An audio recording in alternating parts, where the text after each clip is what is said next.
Ну а в деревне Мосино Юсвинского района дожди окончательно размыли и без того убитую дорогу. Единственный путь к сельскому фельдшерско-акушерскому пункту и продуктовому магазину. Доехать до почти сотни жителей теперь не может даже скорая помощь. Будут ли делать хоть какой-то ремонт, узнавал Дмитрий Буланов. Дорога в деревне Мосино не имеет ни асфальтового покрытия, ни гравийного, а по центру проезжей части во всю силу идет ключевая вода.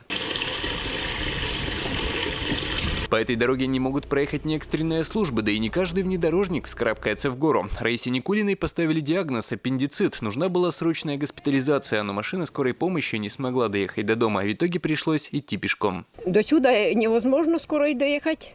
Тогда еще грязно было, дождь шел. На ту сторону пешком проводили медики. Тяжело, очень больно было. Эта дорога – единственный путь к сельскому ФАПу, а также к продуктовому магазину. Товар вот отсюда таскали на себе до магазина. А куда деваться?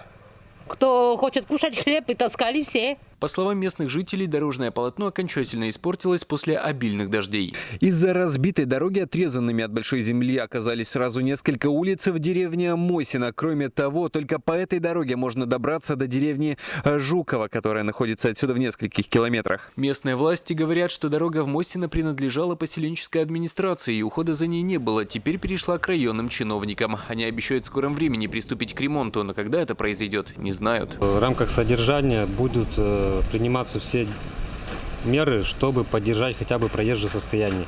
В перспективе все равно там требуется провести ремонт, чтобы решить кардинально эту проблему. Между тем, по словам Раисы Никулиной, также обещали проложить тротуары рядом с непроезжей дорогой, чтобы хотя бы пройти можно было. Работу сделали наполовину. Тротуары кончаются там же, где заканчивается проезд. Дмитрий Буланов, Денис Дульцев, Вести Пермь.